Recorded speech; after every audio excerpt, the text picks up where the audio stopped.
Mike and Mike.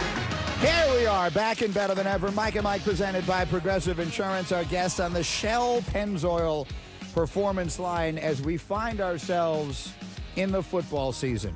A college football weekend gone by that did the impossible. It exceeded all of the expectation, and now we get set for week one of the NFL. It's our pleasure to welcome into our studio the guys from First Take. They follow us every day here on ESPN2. An hour from now, of course, Stephen A. Smith and Max Kellerman. Hello, boys. What's up, fellas? Stephen A. always seems to have an issue with the photo that we have of you. Let me tell you something. I don't think I'm the best looking guy in the world, but I ain't bad.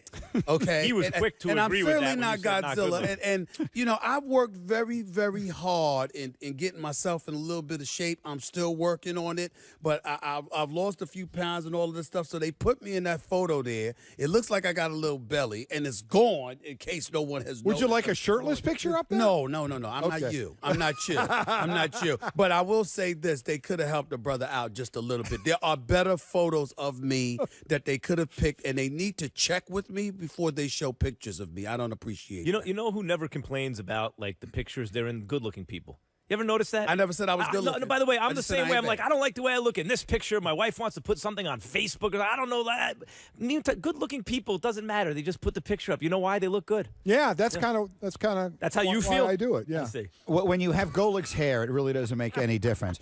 All right, I want to just pick up the conversation quickly where we were at the end of the hour, and then we'll go on to some other stuff. But Max and I have made the point.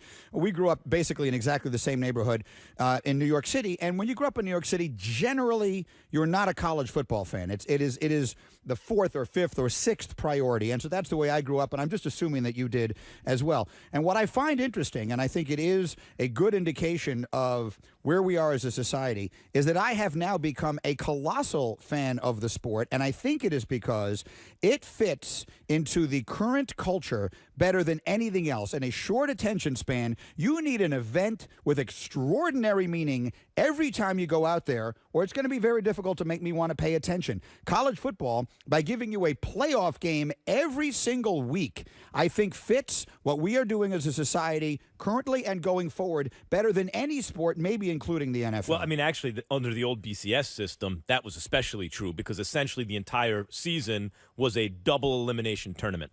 I mean, at best, a double, right. Really, oftentimes a single elimination tournament. Once in a while, you didn't lose it all, and you're still out.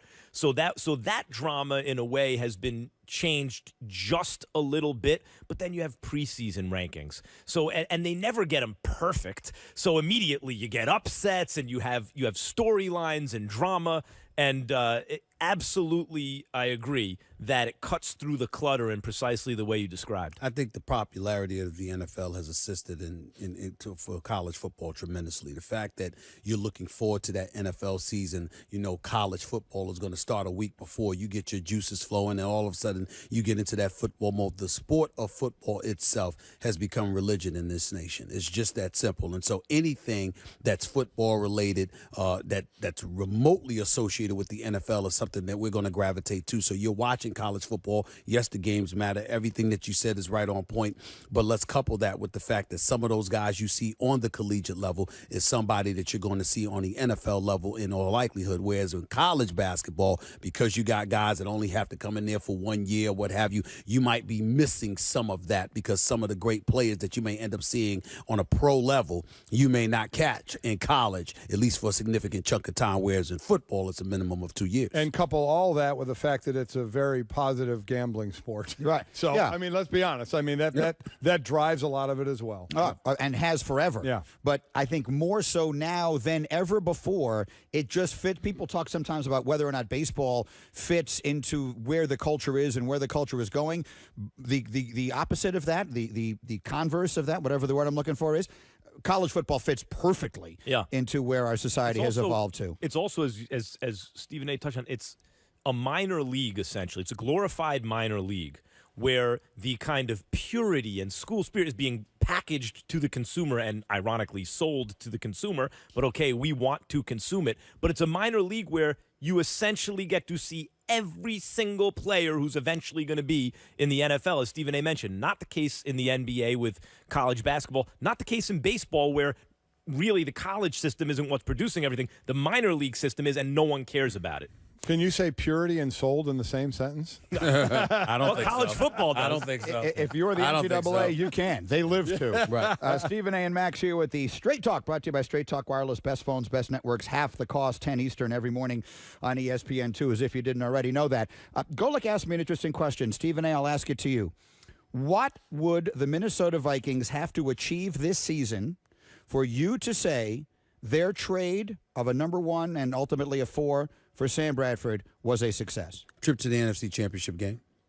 And I'm not sure they even require that. A divisional playoff game may pull it off simply because last year, even though you should have won that game against Seattle, you didn't end up doing it. It was freezing out there, and the field goal kick obviously missed the chip shot there. But when you look at what Teddy Bridgewater gave you, it was a relatively pedestrian performance as a quarterback. He's talented. He's got upside. He's not going to turn the ball over excessively. But in the end, it was about Adrian Peterson, and it was about an elite defense. Well, Adrian Peterson isn't going anywhere. Their offensive line has been buffered to some degree, particularly with the addition of Boone. Their defense is going to be stout. Now you've got a quarterback in Sam Bradford that's capable of throwing a deep ball. Stephon Diggs can play a little bit. Laquan Treadwell might be able to do a little something. He ran a 4.6 in the 60-yard dash in the NFL Scouting Combine, if I remember correctly. But the bottom line is they say he's deceptively fast, that he can go up and get it. He's faster on the football field than he looked at the Combine. He's open even when he's not open because of his athleticism. So if you got that coupled with Kyle Rudolph, with a quarterback that has the ability to throw the deep ball, then you can't sit up there and suffocate the line of scrimmage. You can't suffocate the box the way defenses are accustomed to doing with Adrian Peterson, because you weren't that worried about Teddy Bridgewater. You've got to be a little bit worried about Sam Bradford. So in that regard, I say if you get to a divisional playoff game, you're pretty good to go. If you get to an NFC Championship game, there's no question that cements how great of a deal it was for you. You got to win it's another way of saying you got to win a playoff game. But look, Bridgewater was ascending. He seemed to me to be getting better and better. You see him in college, you're like, boy, that's a pretty spiral coming out of his hand. But he's kind of slight of frame. How's he going to work in the pros? Run-heavy offense. He's coming along. He's game managing. He's coming along. It looks so. Our expectations for the Vikings are also partly based on the ascension of Teddy Bridgewater. Sam Bradford is a guy who I thought was going to be an amazing pro quarterback. Okay, he's not on the right team. He doesn't have the right receivers. His offensive line isn't great. What about the running game? He's injured too much. He finally, even when he's healthy, he has never been even an average NFL quarterback. You want to say he was average last year, second half of the year? Okay. Last 3 games. But and he could throw the deep ball for sure. Like he could vertical threat, sure. But really, what are we talking about here? Not an ascending talent. So I think your expectations for the Vikings have to be limited compared to what they might have been. But here's what Max is missing, and as you all can tell, I have to sit up there and tell him what he's missing on a daily basis. I think the point that he's missing more importantly than anything else is that Minnesota's playing with house money. They didn't bench Bridgewater for Sam Bradford. Bridgewater went down, and the injury is so nasty that it's speculation as to whether or not he'll even be ready for the 2017 season. So because of that reality, you find yourself in a situation because of the timing of the injury as well, where you had to go out there and get something. So to go out there and get somebody that's arguably better than Teddy Bridgewater to begin with, especially at this late of a date, considering what happened to Teddy Bridgewater, puts them in an advantageous see what position. Stephen A. is missing, of course. This is Sure. This is how it goes. Is that Colin Kaepernick is out there, available please. likely for Please. much less than Sam Bradford, and there's just no two ways about it. They've both had similarly long NFL careers, and Kaepernick has achieved on an individual level and on a team level in a way that Bradford has never done. And Kaepernick can be had for pennies on the dollar right now. By the way, from the Eagles' point of view, when you look at everything they've done, because I thought the Wentz trade was questionable, like trading all that to move up in the draft, when you cancel it all out, it's more or less Bradford, an overpaid Midland veteran quarterback, and a future second-round pick for the second overall pick in the draft. Essentially, when you move all the pieces around and cancel out all the algebra, that's what happened. They got but that's Wentz the whole for point. Bradford, You're the second talking round pick. algebra, and some of us ain't even going that far. The bottom line is when you look at Kaepernick, it's like, wait a minute, you're talking about Kaepernick from years ago. Who the hell has he been over the last couple of years? And then now you've got the distractions. So if you're sitting up there and you're on a come up, it might be different. But considering the fact that you consider yourself a Super Bowl contender, and you know this quarterback position is the key to your success because you believe you have all the other pieces in place, I don't know if you can take a chance on Kaepernick if you're Minnesota at this juncture. Speaking of Kaepernick, and we will in just a second, but before we get to that, Golic, I will start the question with you. You were sitting with two fans of the New York Giants. Right. So the question as we begin the season, and I'm sure everyone is doing their predictions all over the place, and they'll do them on First Take. Do the New York Giants win the NFC East? Oh, boy. You know, I like what they did on defense, on paper anyway, and it's shown somewhat in the preseason with guys that you bring in of how they're going to come together. I still think it's a suspect running game. I don't know what I'm getting, out of any other receiver outside of Odell Beckham. So the only reason I say they have a good shot is because you have to look at the whole team aspect. The best offense is in Dallas. They have the best offensive line. They have the best, not the best wide receiver, tight end combination, going with the back and Zeke Elliott, though that's questionable with two rookies, running back and quarterback.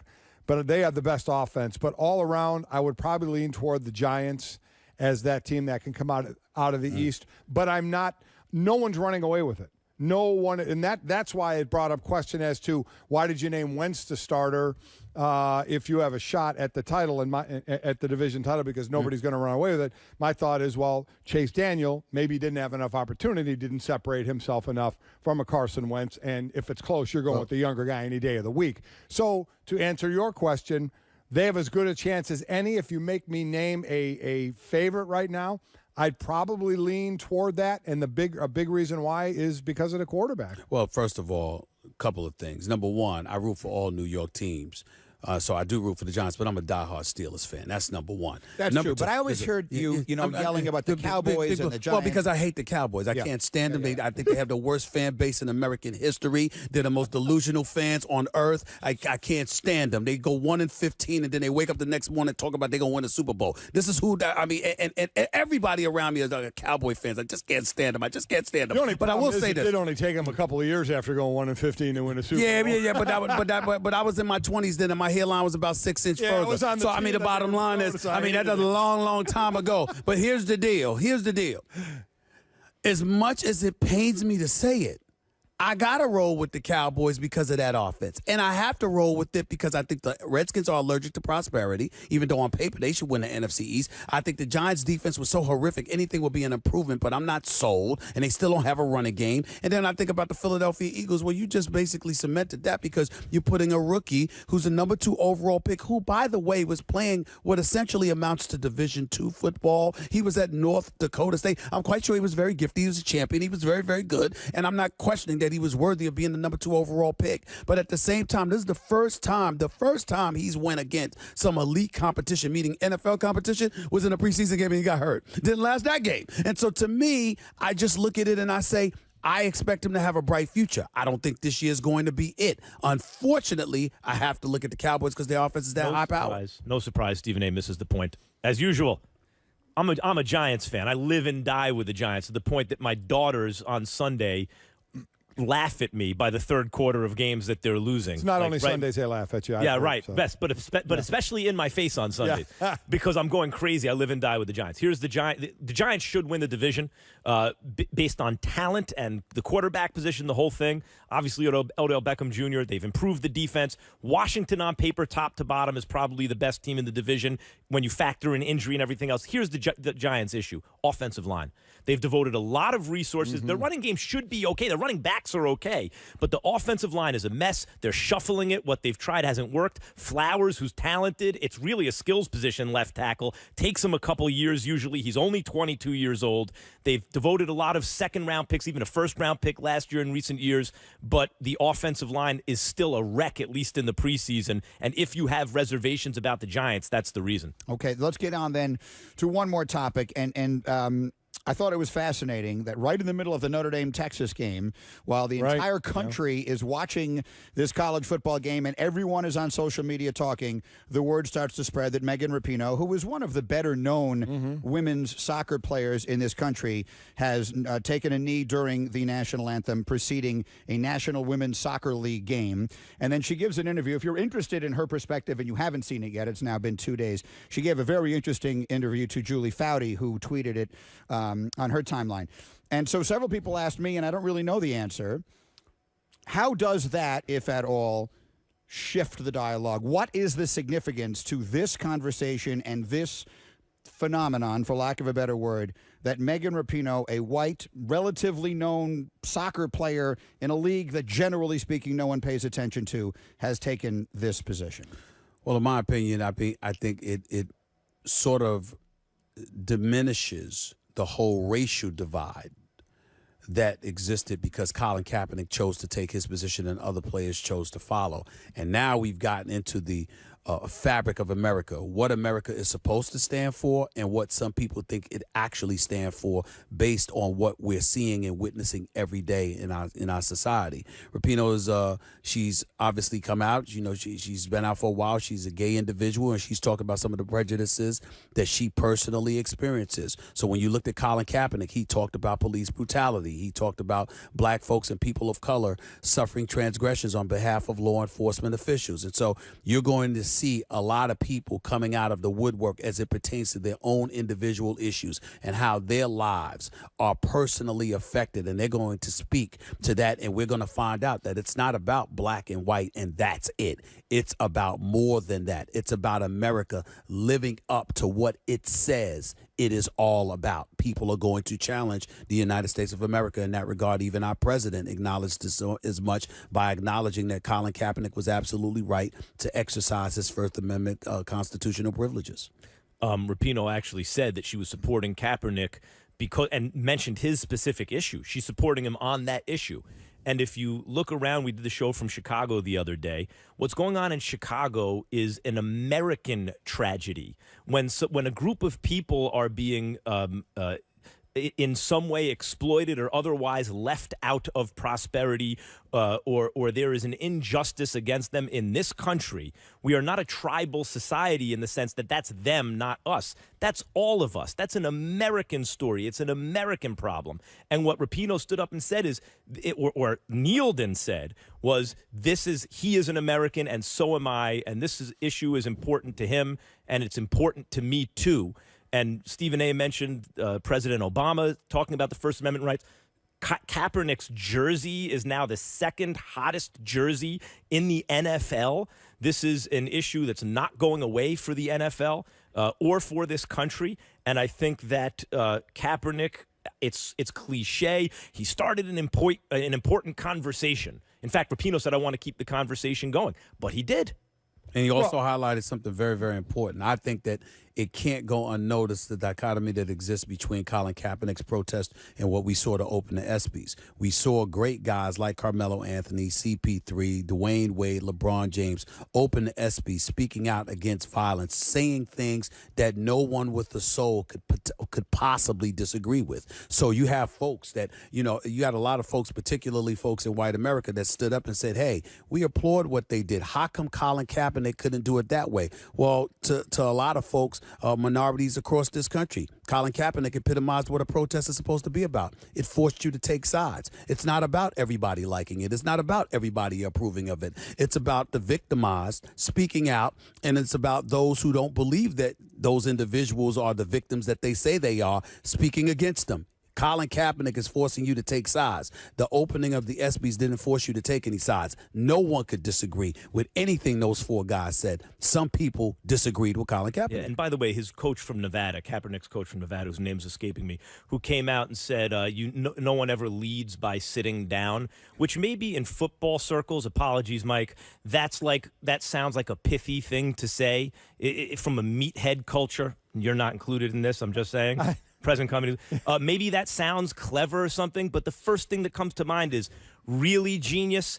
Did Rosa Parks lead because she sat down? And I'm not comparing Kaepernick to Rosa Parks. The point is that this is not the time or the place for it. usually doesn't work as a response to someone's statement like that. I mean, and I think that was the whole thing. How long did it take us to even discuss what Kaepernick was protesting? Because everybody kept screaming about he shouldn't have done it. He shouldn't have done it there. He disrespect. It was about everything but what Colin Kaepernick was protesting. So are we there yet? I mean, everybody says, what more do we need to see? Donating $1 million and making other statements that unfortunately keep angering people. But at some point, you need to get past the anger of what you think he's doing and get to the words he's saying. Whether you agree with it or not, the whole idea is what you said. I agree with you. The four guys getting up at the ESPYs, how do you not stand and applaud and say, yes, you're right? I mean, what Colin did should make you think a little bit. Even if you disagree, it should lead to conversation, which is one of the only ways you can lead to solution. But that's the problem. That's the problem that exists in America. A lot of times folks don't want to think. Yeah. They want to react,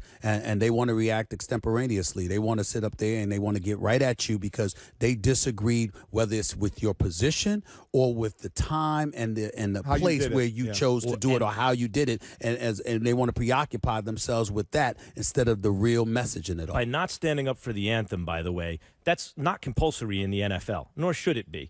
And that's not an active protest like marching on the field or picketing or something. He's just choosing, which is his right, to not participate. I don't know why people would say that's not the time or the place. He's just not actively participating in something you are. Now, the socks with the pigs and the police hats on them, that's something else. A shirt depicting Castro, even if he is with Malcolm X and it's making a different kind. Still, Castro, an oppressive communist dictator, okay, fine. At that point, people had a right to say, wait a minute. What is Kaepernick saying? Is he a revolutionary? Like what he wants to overthrow the whole system? But he was specific about what he said. Yes, he was. And in a Western liberal democracy, which is what we are, Right. there is something called the loyal opposition. People who say, wait a minute, I love this country like you.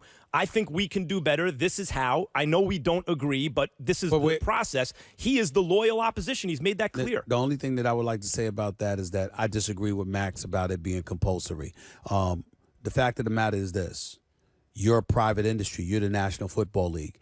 The NBA insists that you stand for the national anthem. If you don't, there's going to be some sort of ramification. Years ago with Mahmoud Abdul-Rauf, Right. you know, he's got suspended for one game. They reached some kind of accord. The NFL says it encourages you to do so, but you're not obligated to do so. What I'm saying is, I'm not saying they should or shouldn't. I'm saying when you are a private industry in the United States of America and you are affording individuals an opportunity to play a game for millions upon millions of dollars, it is perfectly within the NFL's right, if they wanted to say, excuse me, you will stand for the national anthem or you will receive a fine, for example. They do have a right to do that. We could talk about how it shouldn't be compulsory or whatever, but we also need, if we're going to be in the United States of America, to acknowledge the fact that in a private industry, you do have the right, if you insist to do that. So you're advocating to add a rule. No, I'm not advocating that. I'm saying that if they did, I would, just like Colin Kaepernick has the right to kneel and not honor,